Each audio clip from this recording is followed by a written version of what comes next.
Good morning, everybody. Thanks for coming on this last day before the holidays. So this is about getting results into practice.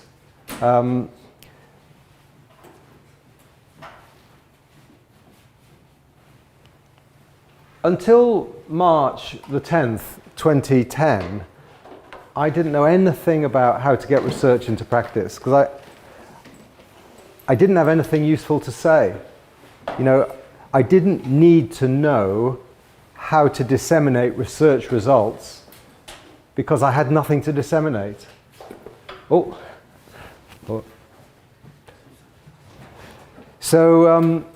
but on the 10th of March 2010, all of that changed.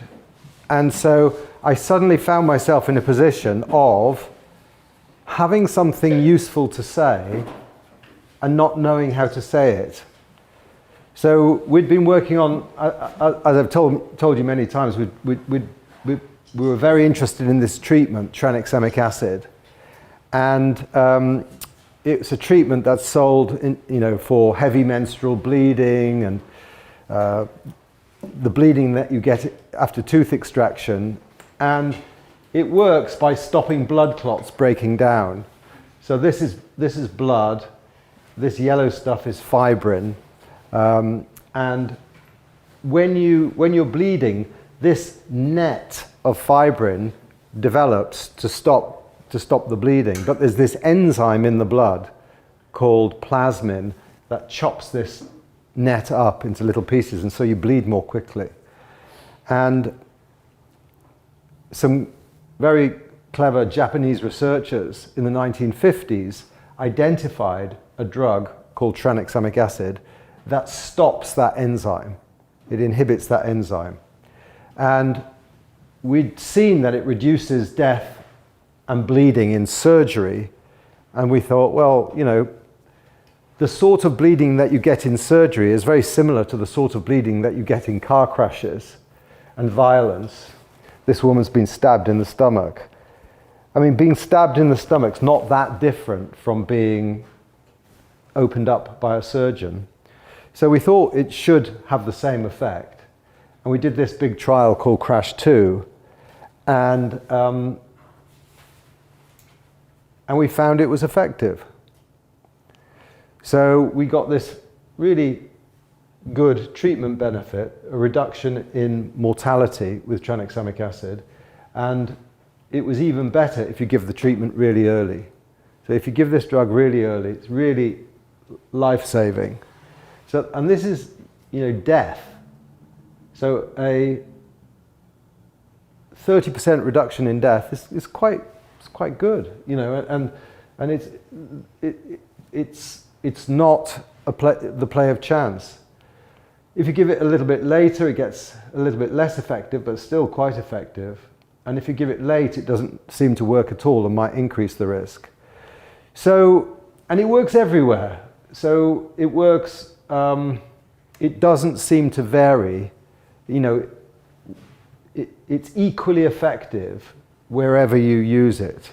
So because it was a big trial, we had 20,000 patients. We had hospitals in Asia, Latin America, Africa, Europe and Australia and Canada. And the treatment effect was the same. When you look at these sorts of graphs, the critical thing is there any heterogeneity? So you're not looking if these are all statistically significant compared to this. We're actually looking if this, and this vary from that, and they don't. So after doing research for about 20 years and never finding anything that works, suddenly we've found something that works. And, and then we worked out how many lives could you save with this treatment if it was used around the world. And we worked out that it was about 130,000 lives a year. So, wow, that's not bad. Most of the lives would be saved in countries like China and India, which have big populations and lots of trauma. but also countries like Brazil and the United States, where they like to shoot each other. They think it's a constitutional right to do that. So, you know, it's an important, we had an important message to disseminate, and, you know, who's going to do it? Highly cost effective, you know, it's really cheap. So, you know, if you had, I've talked about this earlier in the week, this is cost per life year gained. So if you had £1 million and you wanted to save lives with it, you'd first use it on insecticide-treated bed nets, because that's the best way to save a life. That's the most cost-effective treatment. So if you've got $1 million, you could save 20,000 lives with that $1 million by using it on insecticide-treated bed nets. You could save 17,000 lives if you use tranexamic acid in trauma, and you could save 800 lives if you used it as antiretroviral therapy. So this is, I mean, this refers back to some of the things I've been talking about in the week about, you know, the relative cost effectiveness as being the way we should determine our health priorities. And I mean, actually, the reverse happens because the HIV lobby is very strong, because people, you know, say, right, we must have antiretroviral treatment for the world. Like the woman in the hospital that was closed, you know, she was getting antiretroviral treatment. She wasn't getting anything, they weren't giving anything else in that hospital, but you could get antiretroviral treatment. So if we argue just for our problem, you know, actually we can do a lot of harm, or we can not do a lot of good. So I think, you know, tranexamic acid for trauma, it's highly cost effective, and once you've done insecticide-treated bed nets, it's a really good spend. So I thought, well, wow, my goodness, here I am. I've been doing research for 20 years. I've never shown anything to be effective until now. This is good, you know. I'm lucky, because, you know, a lot of people might go through their whole lives without showing anything to be effective. So very lucky. But I thought, well, you know, this is a lot of lives. It's a cheap generic drug. The pharmaceutical company isn't going to make sure that people get it. The pharmaceutical company isn't going to advertise this result to the world. So I'll try and do it. So I went to the funder, the British government funder, the National Institute of Health Research, and I said, look, we've got a great result. You funded this trial. You gave us £2 million to do this trial, and we've got this fantastic result that can save 130,000 lives a year. I want you to give me £500,000 to disseminate this result, right? So the trial cost £2 million, and we wanted £500,000 for dissemination. And I wrote I wrote proper argument why it's important to do this and what we're going to spend the money on. And so I asked them for £500,000. And they gave us 10,000. Right? They gave us 10,000. I mean, I don't know if that's good news or bad news. It could have been worse. It could have been worse, but it wasn't much better than worst. You know, we thought, oh, we can do we've really got an important message to send to the world. Now, if you can invest £2 million in generating this knowledge, surely you can invest £500,000 in disseminating this knowledge. But they said, no, it's not our job. And I thought, okay. Well, okay, so we take £10,000. And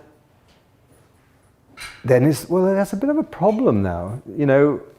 Well, first of all, who believes it's my problem? I mean, to what extent do you believe that the researcher has got an obligation to disseminate results if they're important? Is it the researcher's job or somebody else's job? What do you think?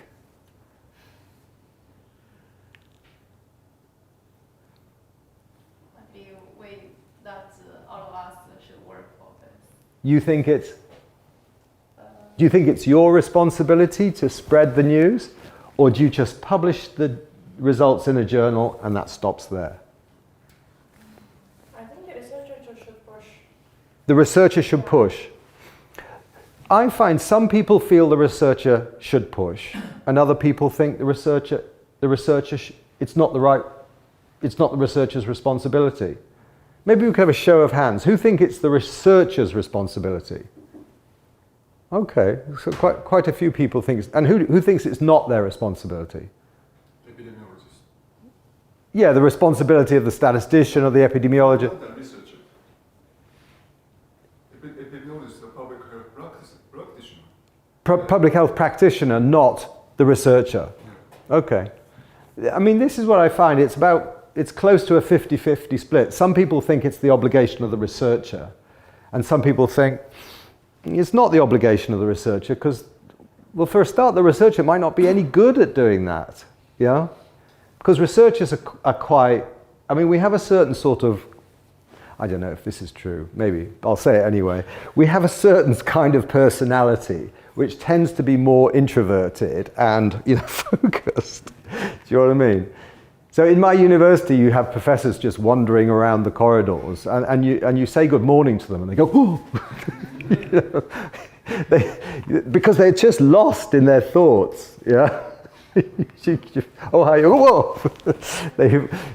You frighten them, and they're not the best people necessarily for disseminating the research, but I of the 50-50 split, I felt that the researchers have a responsibility. In fact, I feel that I trained as a doctor and then I moved into epidemiology because I felt that that's a more effective way of being a doctor. Yeah? That actually doctoring, you're doing stuff every day and you don't know if it's good or if it's bad. And so finding out if something's good or bad is a better way of being a doctor, I felt. So, and sometimes I think people ask me, are you clinical or non-clinical? I say, well, I'm clinical.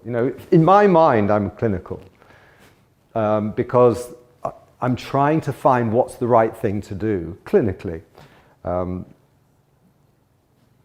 I mean, Dr. Furukawa, do you consider yourself a practicing psychiatrist? You might be as well. Well, in my mind, I'm still a clinician. That's it. I feel exactly the same as you. Although I don't see patients, we consider ourselves clinicians because actually finding out the right thing to do seems to be, a more effective way of doing medicine. So, £10,000. What can we do with £10,000? So the first thing we decided to invest it in is trying to get this treatment on the WHO list of essential medicines. And there's lots of bureaucracy to do that. And that took about 3 months, 3 to 6 months, and that used up all the £10,000.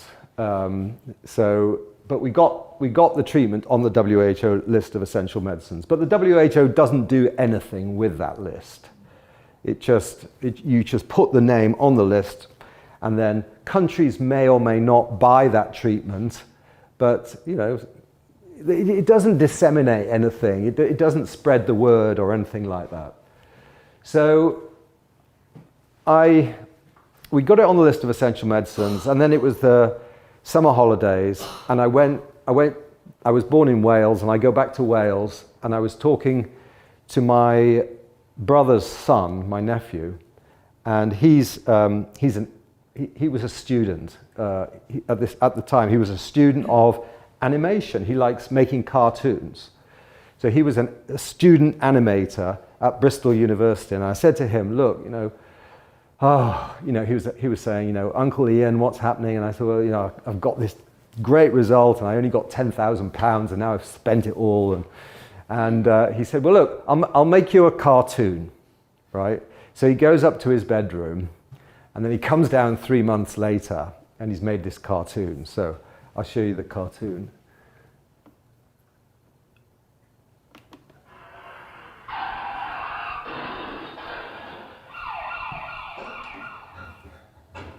Systolic 100.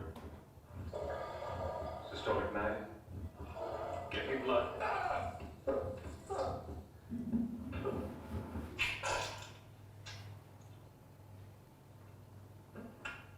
Tranexamic acid, given within 3 hours of injury, reduces the risk of bleeding to death by 30%.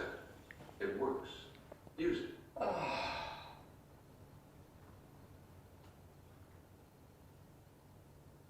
So he made that, and we thought, all right, so we posted it on YouTube, and it was very popular. People sent it to other people, and it got very popular, and it actually got picked up by the New York Times. So the New York Times wrote an article about it, and that made lots of people look at it. And then I thought, this is great. You know, we've got this viral video going about tranexamic acid and it's really cheap. So it was a very cheap way of disseminating research results. Until somebody rang me up from Google and they said, I'm terribly sorry, we have to take your video down. And I said, why? It's going so well, you know, why do you have to take it down? And they said, well, you're advertising a drug to the public, and you know, you can't do that. So, you know, YouTube is open to everybody, and tranexamic acid is not licensed for use in trauma. It's licensed for use in heavy menstrual periods. You know, I could have made a video about heavy menstrual periods, but you can't make a video about trauma because it's not licensed for that use. Disappointed that I had to take it down. And so it's not licensed for use in trauma. So I thought, well, let's get them to license it, you know. So this is the chief executive of Pfizer. Pfizer make tranexamic acid. So I wrote to Pfizer and I said, well, when I say I wrote to Pfizer, that's an understatement. I interacted with Pfizer over a period of 2 years to try and get them to license tranexamic acid. And the way it works with drug licensing is this. So Pfizer didn't invent the drug. It was invented by Japanese researchers in the 60s. But they gave the rights to it to a company called Mitsubishi. Mitsubishi was taken over by Pharmacia and Upjohn, Upjohn was taken over by Pharmacia and Upjohn was taken over by Pfizer.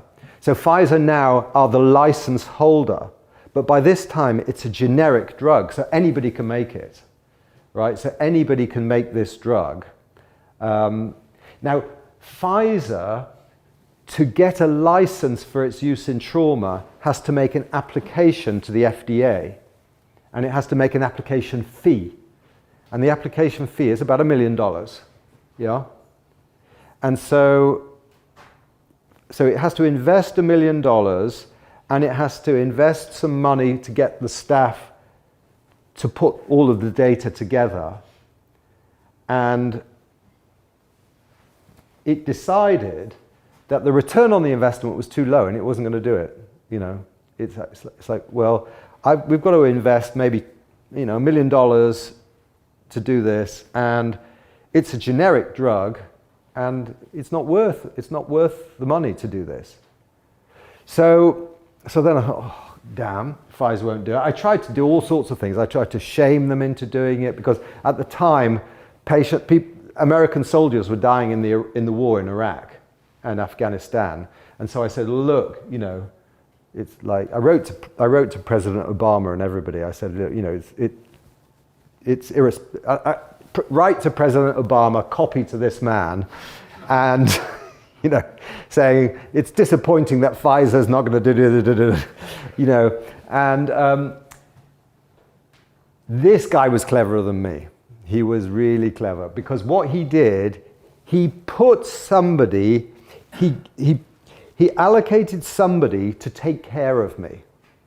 And he allocated this very nice man that I had monthly teleconferences with for 2 years, who said, yes, you know, we're very interested in your treatment and we're going to apply for a license.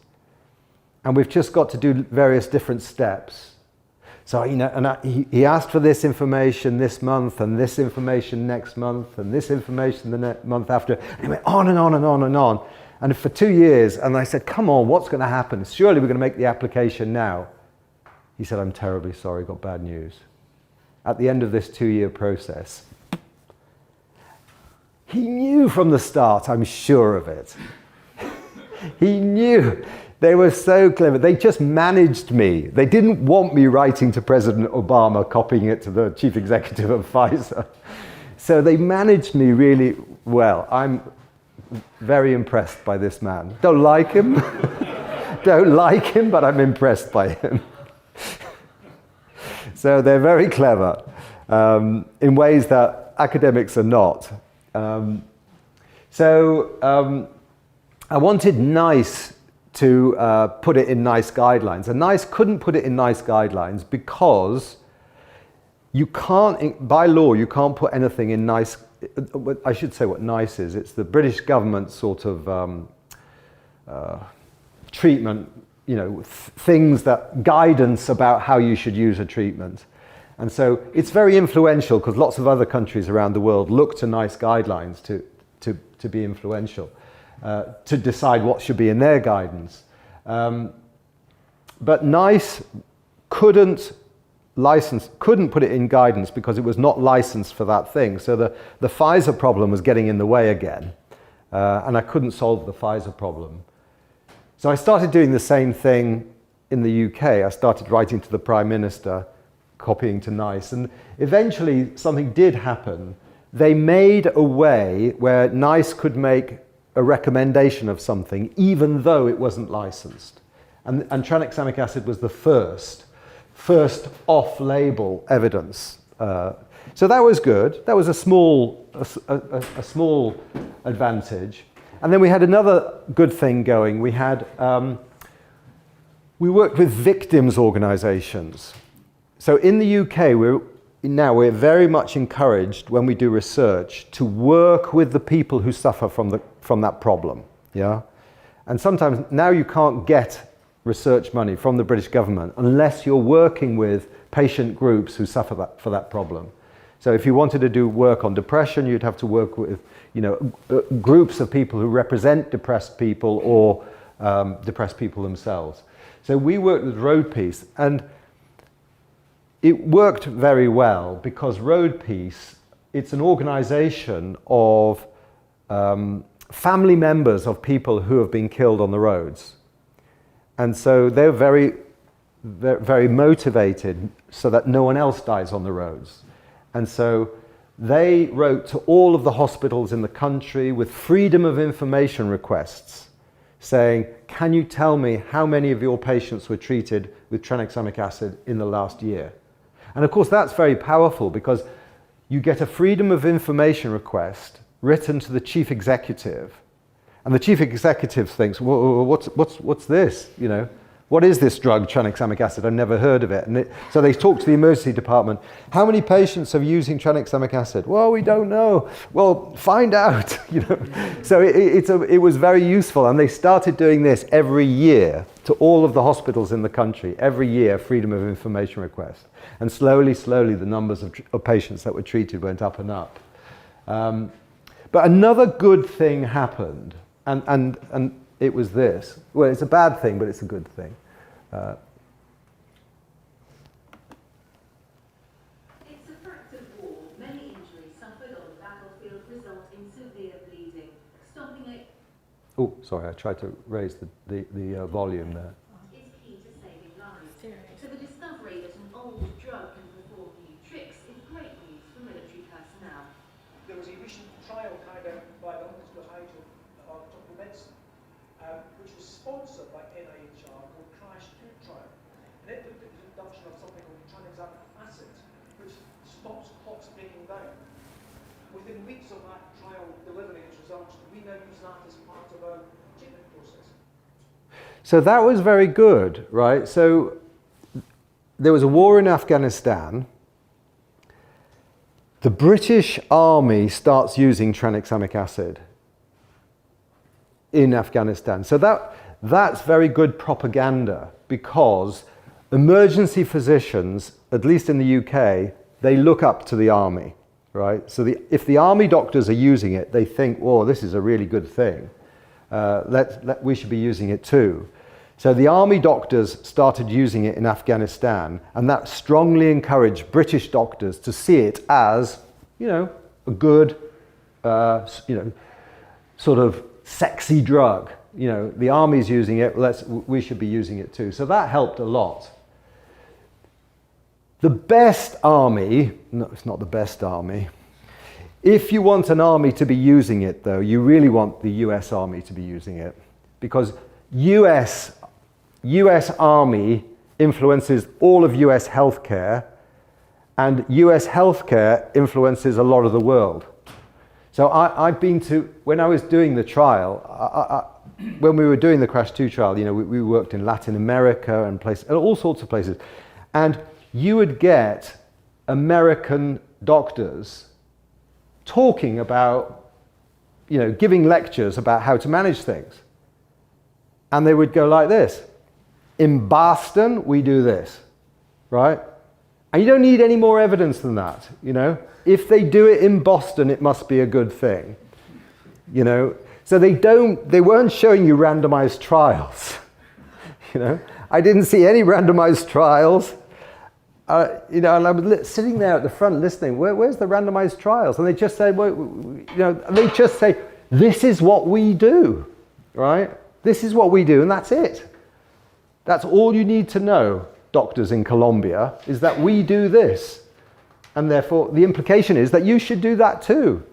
So, I don't like that, but if you can get the US Army to use something, then it sort of has a big effect around the world. So we tried to get the US Army, so the British Army were using it, so we said, the US Army, why aren't you using this? It could reduce death in your soldiers. And they had a meeting in Washington. So eventually they had a meeting in Washington. They invited me to this meeting, and I thought, and it was a meeting of military medical people, and they had all of these uniforms on, and they have these things on their shoulder, big things. And I thought, how do you convey a relative risk of 0.7 to a military medical, doctor? Because they tend to be surgeons, and surgeons are less interested in epidemiology. It's kind of black and white. So I went to, this is Arlington Cemetery. Arlington Cemetery is the cemetery in Washington where they bury people who have bury soldiers. It's a soldier's graveyard in Washington. And I found this special plot of land where they bury soldiers who are killed in Afghanistan. So I took a picture of it, and it just happened there were 100 graves on that, there's 100 graves visible there. And so I said, this is a relative risk of 0.7, that's a third reduction in deaths. And they liked that, right? So that they could get that.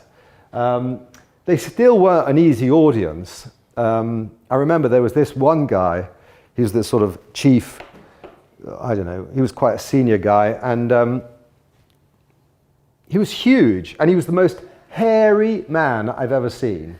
He had his shirt and tie on like this, but there was this hair just flowing down here.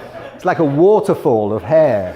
And I just thought, my goodness, this guy is such whoa, And I thought, I tried not to be influenced by his manliness, But at one stage I stood up and said, he said something, this guy, this colonel said something. And I said, well, that's not true. And he just pointed at me, he said, Roberts, sit down. And I thought, wow. And I thought, what do I do? Do I sit down? But I've never, you know, it was kind of a different currency. In the university, we don't really do that. We don't use our manliness or our womanliness on our colleagues like that. But this is obviously what they do in the American army. Robert, sit down. So it turned out that I couldn't persuade them with a randomized evidence. So they decided to do a study of their own, right? And what they did is that at that time, in the war in Afghanistan, in this Camp Bastion, Camp Bastion is like, there was this big hospital in the desert in Afghanistan. And if everybody, all of the soldiers and the civilians who were injured in the war came to that hospital. Now, if you came to that hospital, you were either seen by British medical doctors or American doctors. If you were seen by British doctors, you got tranexamic acid. If you were seen by American doctors, you didn't, right? Because they didn't agree, right? British doctors were doing it. They were very at war about this treatment, right? So the American doctors didn't like it, the British doctors did. So if you were seen by a British doctor, you got it. So they decided to do a cohort study, right? Comparing those who got tranexamic acid with those who didn't got tranexamic acid after controlling for severity. Now, this is completely not the right way to evaluate treatments. Risk-adjusted cohort studies are not the way to see if treatments work. But luckily, they got the right answer. They got the right answer because we know what the right answer is because we did a big trial. So they did a cohort study and they found out that actually the patients who were seen by the British doctors were sicker than the patients who were seen by the American doctors, but still they were less likely to die. So if you got TXA, you're much less likely to die than if you didn't get TXA. And so they believed this because this was their own data. Now that's a very strange thing, you know. It shows you how strange we all are. That, you know, if you get a randomized trial with 20,000 patients and a very clear reduction in mortality, and it doesn't vary by location, people don't believe it, but they will believe their own data that's much, much inferior. You know, that's just the way it goes. So they started believing this, and we were also doing other propaganda things. So, for example, I wrote on the anniversary of President Kennedy's death, right? So President Kennedy was a president of the United States who was shot. And I wrote to all the presidents in the world, and because it's very easy to do, you know, you write to all of the presidents in the world and you say, look, being a president is a dangerous job, you know, and so you might like to make sure your personal physician knows about tranexamic acid. In the US, it's a really dangerous job being a president. Of the 44 presidents, I think there might have been 46 by now, but you know, out of 44 presidents, when I last counted, 11 of them had been shot, you know? So that's 1 in 4 of presidents get shot. It's a very dangerous job. So I wrote to him and I said, look, you know, you should be using tranexamic acid. I thought I'll never get a reply. I didn't expect a reply. But then I got this email, and this is what it said in the sender address. It said, AF1 en route home from Kabul. So President Obama had just been in Afghanistan, and this was a message from Jeffrey Kuhlman, who's his personal physician. And he said, the WHMU, the White House Medical Unit, utilizes tranexamic acid in our operations and planning. Thanks for the information. I thought, wow, what a, whoa, that's a publicity coup, right? So then whenever, you know, when these generals said, sit down, Roberts, I said, well, it's good enough for your president, you know? And so that was very good, so that we could use this information to say, well, look, you know, whenever I'm at a meeting, I say, well, President Obama uses it, you know, President Trump's personal physician will use it. You know, aren't you using it in Denver or, you know, San Diego or wherever? So that was very good. Also, yeah, I told them all about. And the interesting, apart from the United States, I got a letter from his personal physician, but I got letters from lots and lots of presidents or their personal secretaries. And they write back to me and say, thank you very much for this information. We've passed it on to his either the personal physician or the Ministry of Health. So it turned out to be a very good way of getting this on the agenda. We've done it for all of our trials subsequently. We just write to the president, and then the president sends it to the right place, usually.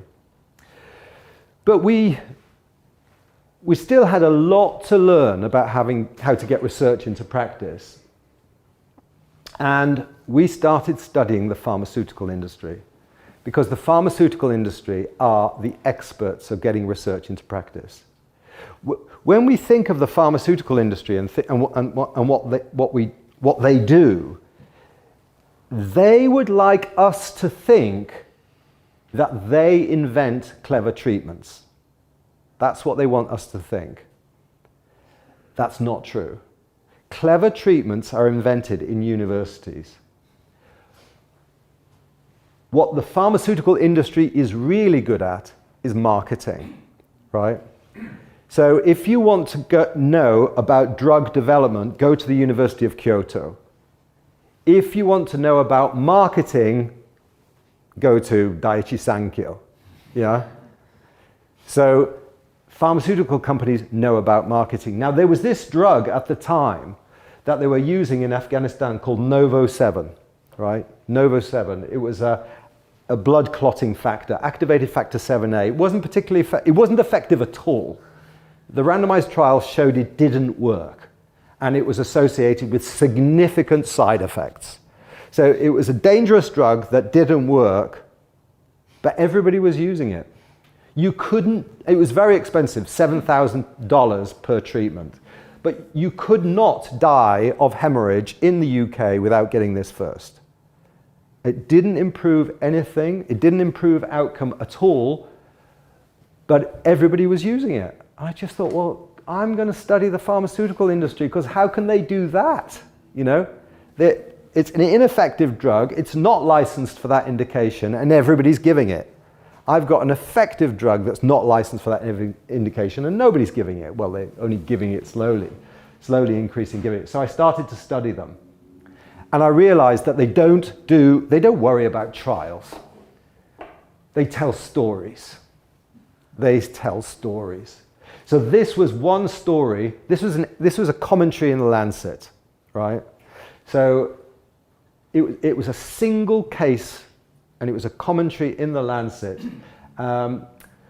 A 19-year-old soldier was admitted it came from Israel. A 19-year-old soldier was admitted with a high-velocity rifle injury. The bullet tore into the inferior vena cava at level 5, causing extensive damage to paravertebral muscles at the exit wound. He was admitted in a critical condition with profound shock, right?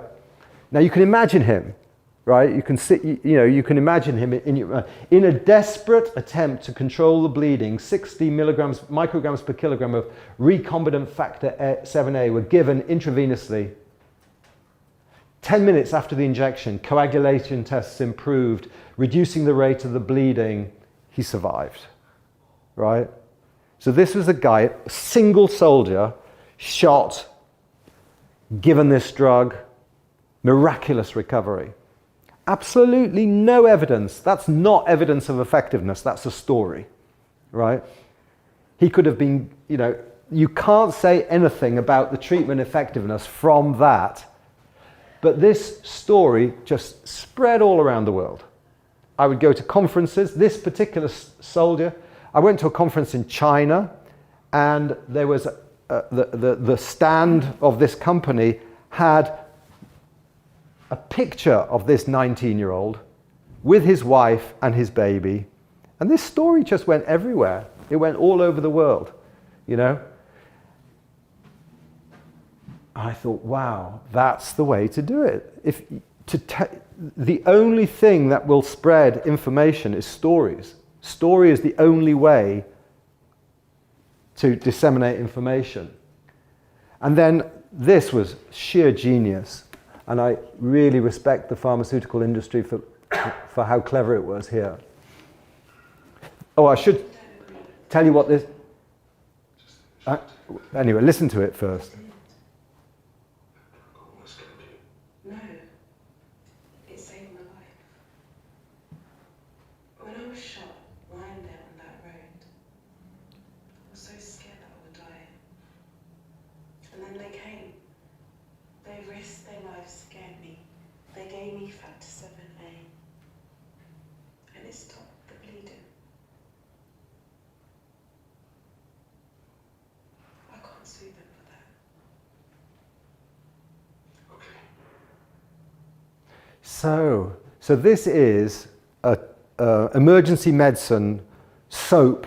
We call them soap. I don't know what you call them in Japan. You know, like they're serials. They happen. You know, you follow a story, and the story was that this woman soldier got injured in Afghanistan, and they gave her tranexamic acid. How did they get that on national television?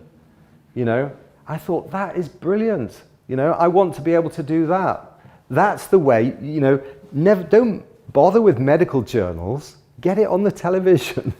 It was so clever. And then, yeah, I'm an epidemiologist, and so, you know, people tell me, right, you know, I've read lots of pop psychology, and it says, you know, stories are the only way to disseminate results, but I wanted to see some evidence, and there is evidence. There's evidence from randomized trials that if you want to change physician behavior, stories are more effective. So this was quite a large randomized trial, 20,000 patients, and they wanted to get physicians in the United States to stop, to give opiates. They weren't giving opiates because everybody was worried about addiction, but they had two ways of persuading them to have behavioral change. They told them stories, and they told it in the usual way, and if they told them stories, they were much more likely to change behavior, much more likely to visit the site and want to know more information. So stories really work. So we realized that we needed a story for tranexamic acid, right? We had to find a story. Now, unlike pharmaceutical companies, we felt the story had to be true. You know, we wanted to tell true stories about treatments rather than, you know, made up stories. So we found one in Japan. So when we did the trial, after we got the result, I had no idea where tranexamic acid came from. As far as I was concerned, it was just a drug. But after we did the trial, I thought, well, let's find out where tranexamic acid comes from. So I started Googling and searching, and then my search, and then everything started going into Japanese. And so I said, oh, you know, I can't find where this came from. But my wife's Japanese. So I said, will you investigate this? And so she started searching, and she found out that the drug was invented by a husband and wife couple called Shosuke and Utaka Okamoto. And they worked in Kobe in the 1950s. Well, they worked in Tokyo first, in Keio University, and then they moved to Kobe. And they first published this in September 1962. On the 1st of September 1962, they published their discovery of this new drug, tranexamic acid, in the Keio Journal of Medicine. Very low impact factor. I don't think they worried about impact factor in those days, but I think it did slow the uptake of this treatment around the world, the fact that, you know, it was invented in Japan, because it became very popular in Japan, but the rest of the world didn't seem to know about it very much. So we found out that Shosuke had died, but Utaka was still alive. So the woman who invented this drug, it was a husband and wife team who invented this drug. Utaka was still alive. So let's go and see her. Let's go and see this woman. And she lived in Kobe, you know, this big, you know where this is. And her house was up on this hill over here. So we thought, right, let's go and see her. And very unusual home. This was her house, you know, like it was just an ordinary residential area. And we came across her house, you know, Kobe projects on thrombosis and hemostasis. Thought, well, that's an interesting name for your house. You know, not many people call your house. This is my son. He's older now, of course, but he was my research assistant because I didn't have any funds. And then here she is, Otoko Okamoto. So she was 94, but she was really genki. You know, she was 94. These were her researchers, and they still met in her house to talk about research projects. When she retired, she didn't believe in retiring, you know. So when the university kicked her out at I don't know what age, 60 or 65, she just turned her house into her laboratory and carried on working at home. And these are her research staff. And they were still publishing papers and reading papers. I just thought, my goodness, this woman is fantastic. And I wanted to know all about her. And, you know, here she is. This is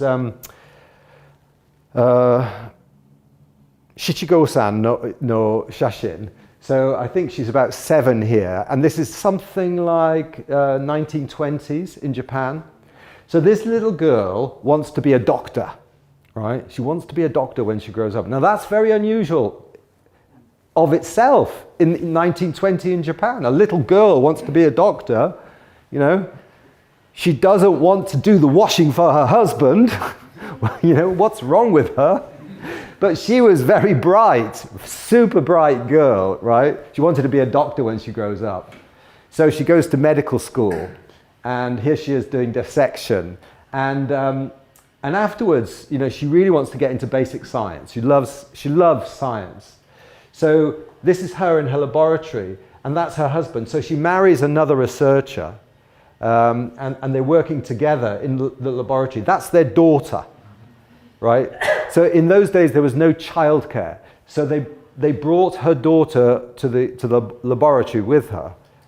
She told me an interesting story that the daughter was in a bassinet, you know, a little cot on the floor, and she nearly killed her daughter because she was making a poisonous gas on the bench, and the gas was heavier than air, and it rolled off.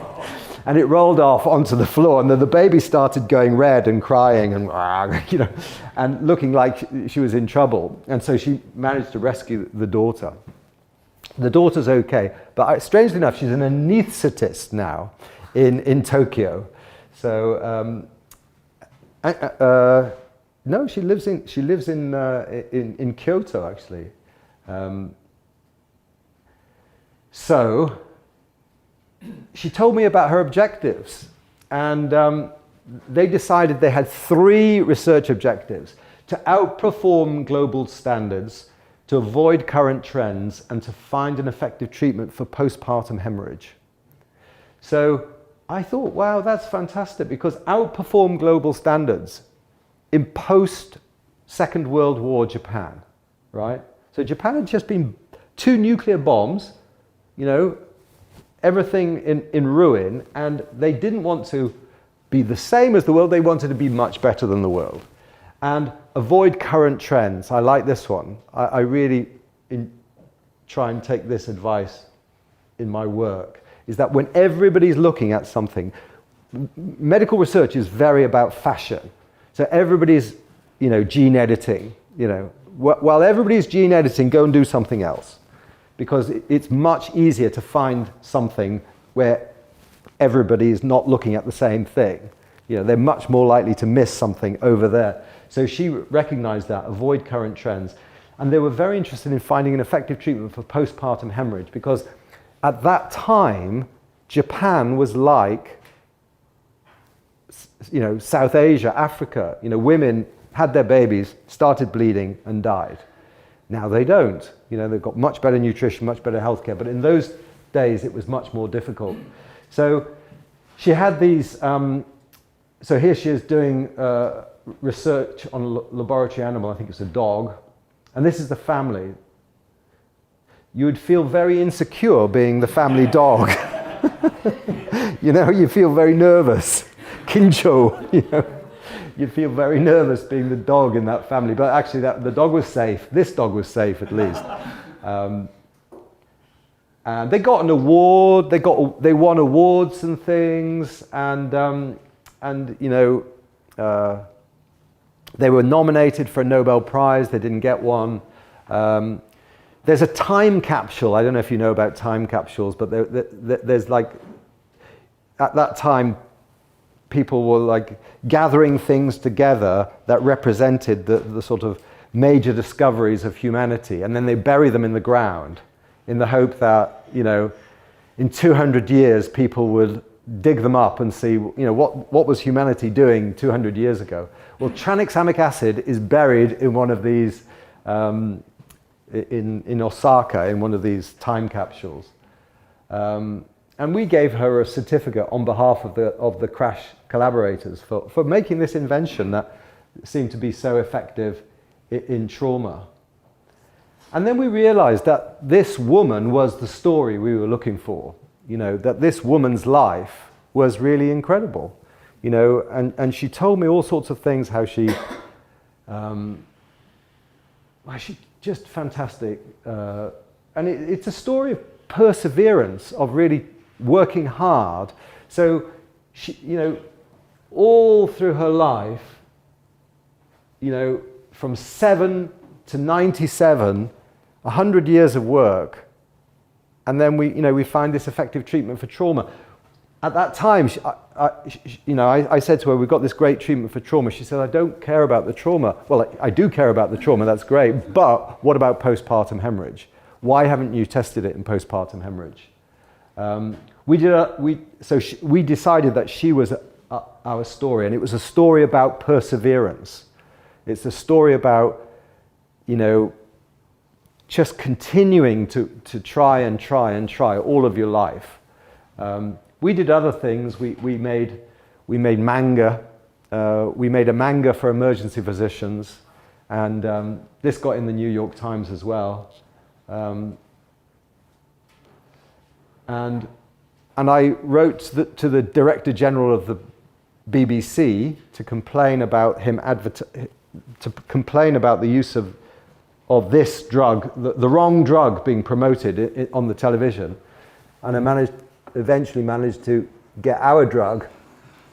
Joseph's teenager with a femoral arterial statin. He's lost a lot of blood and he'll need a unit of ONH straight away. Right, okay. One got a bit. After 3. 1, 2, 3. Good. Right, you heard the man. Let's get 2 large bore access and give him 10 of morphine. Let's get the blood up in the rapid infuser and give him a gram of tranexamic acid. So we've finally got tranexamic acid onto the television. In the UK, one of the things that made a big difference about getting research into practice was money. So there's a list of things that the British Health Service is required to do, and hospitals get more money if they do it. So for example, you know, if a patient's had a heart attack, they should be getting statins. If they don't get statins, they take the money away. You know, if all of the patients are getting statins, they get more money. And we got tranexamic acid incentivized. So hospitals now get more money if they give tranexamic acid. And that made a difference. So this was when they started funding tranexamic acid use, when the financial incentive came in. And you know, the use increased from about 0% to 90%. So hospitals in the UK really respond to money. You know, they get most of their money anyway, but they get the bit extra or a bit less they care about very much. You know, if the budget might be, you know, 100 million, but whether it's 102 million or 100 million makes a big difference to them. So they care about that, the bit at the margin. So that made a big difference. Now, by this time, we were doing the trial that Utsuko Okamoto wanted us to do. We were doing the woman trial. And it was a trial run by women. I was involved. I'm the director of the clinical trials unit, but I work with this woman called Halima Shakur, who's the co-director. And it's been very interesting. I'm a white man, she's a brown woman. Wherever we go to get anywhere, everybody thinks I'm in charge. It's just what's happened. I get promoted faster than she does. You know, we do the same work, but it's just being a white man, it's easier than being a brown woman. And so I've just noticed this from my time with working with Halima. You know, we're co-directors of the clinical trials unit. We've done all of our trials together for the last 20 years. And I will go to a meeting and people will stick out their hand at me and say, tell me who you've brought with you. You know, so I found it very sort of difficult, embarrassing over the years. But I told you that, you know, I told you the other day that I'm only good at some things and I'm not good at I'm good at some things and not good at others. And she is very good at bringing together lots of people in trials. So this is the woman trial in Pakistan. It was our biggest recruiting country. Every obstetric hospital in Pakistan took part in this trial. And she just makes that happen. You know, she's a genius in this social thing, you know. I mean, it's difficult you know, in Pakistan, so sort of, you know, obviously it's a Muslim country. Men don't really interact with women in the same way, but you know, the women, they hug each other, kiss each other, and the men, you know, but they had a very good relationship, and it really expanded the trial. And the trial went very well, and it was funded by the Department of Health, the Wellcome Trust, and Bill and Melinda Gates.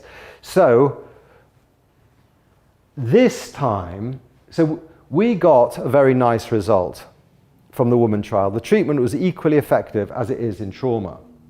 Now, I told you that I went to the Department of Health when we got a good result and I asked for $500,000. They gave us 10,000. I went to the Bill and Melinda Gates Foundation and asked for £100,000, and they said it's not enough. They said, you need more than that. And so this was really interesting. You know, I mean, they've got deep pockets, I know, but I think it's because they know, because they're business people themselves, they know how important dissemination is. So when we went with them with our plan, you know, and we didn't ask for $500,000 because we didn't think we'd get it, 100,000, they said, well, that's not enough, you know. Go back and make a better plan, come back, ask for more money.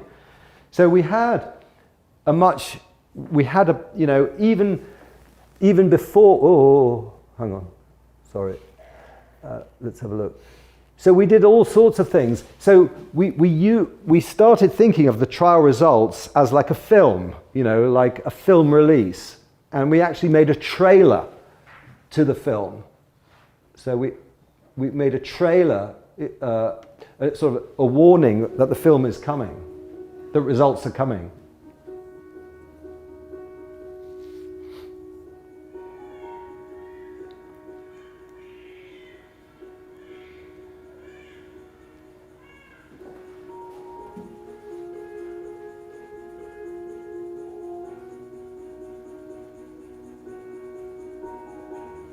I've seen that the major causes of death in women is the effect of pregnancy. Pregnancy is a pathway to death, which some things are not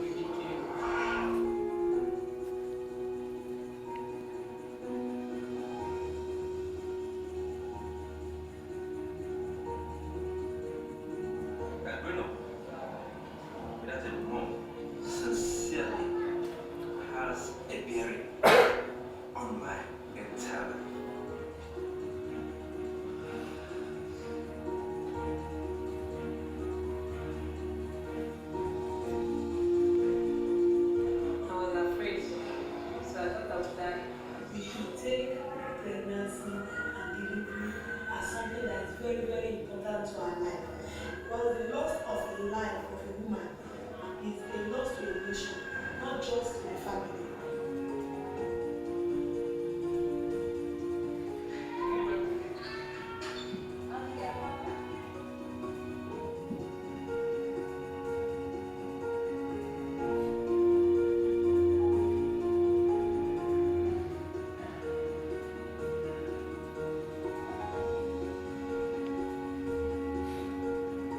It has really exposed us to acquire more knowledge about tranexamic acid, about the causes of postpartum hemorrhage, about how to handle postpartum hemorrhage.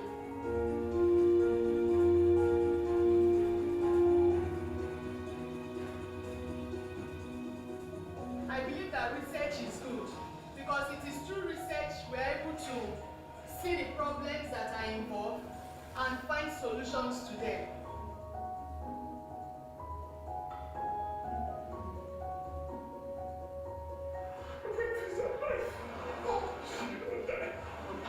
I said, I don't want to live again. I want my wife. If she died, what would happen to me? Twice.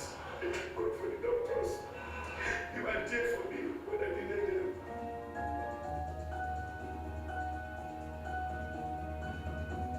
The effects beyond comparison.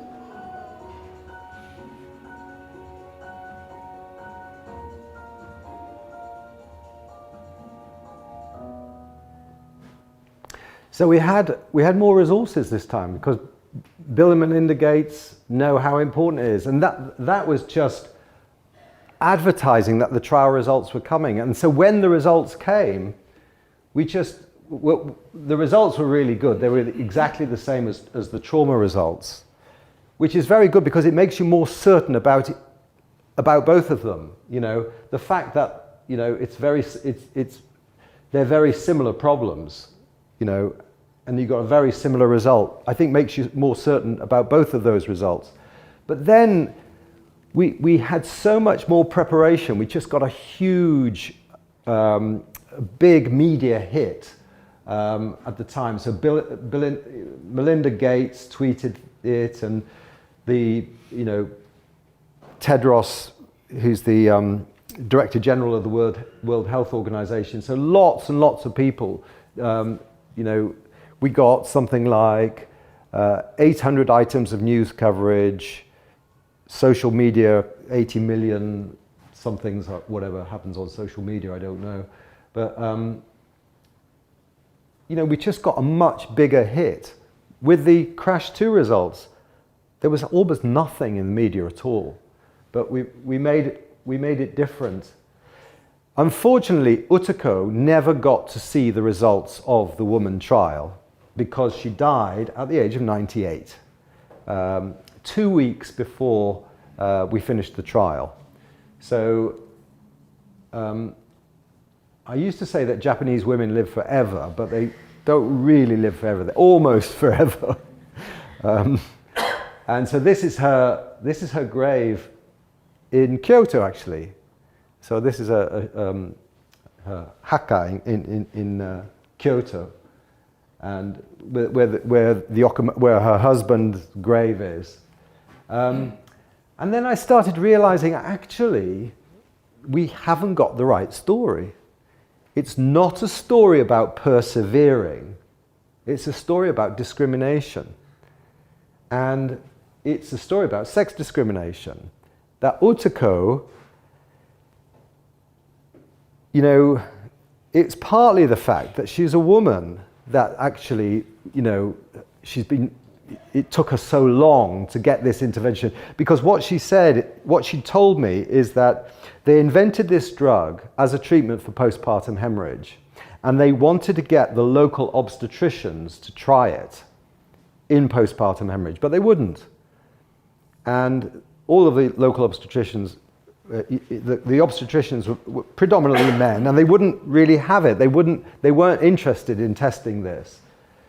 And we started to see it more of a problem about discrimination. And we got some lovely, while she was alive, I took some films about, some film.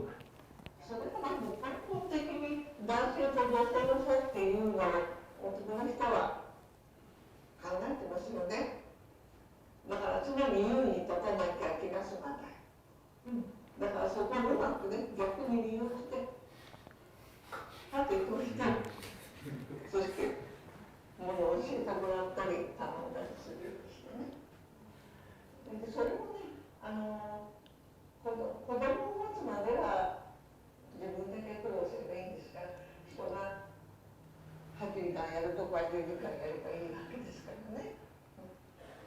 それはいいんですけれども、でもやっぱり見た目にももともとなんて分かりますからね。私前に申し上げましたように林隆先生って非常にその女性の仕事に理解のある方がおられたんで、その人ですからとても楽だったんですね。でも一歩外へ出るとそうはいきませんよ。研究室の外へ出るとね、一つの例ですけれども、信濃町の慶応病院の中でね、学会があることがあったの。それはね、確か小児科学会だと思うんだけれども、そこでひき肉っていうんでね、女性の友達と一人の人ですよ。なんでそっと入ってって、そして前の方へ行ってね、面白そうだわね、今日は何だろうなんて言いながらね、聞いてたの。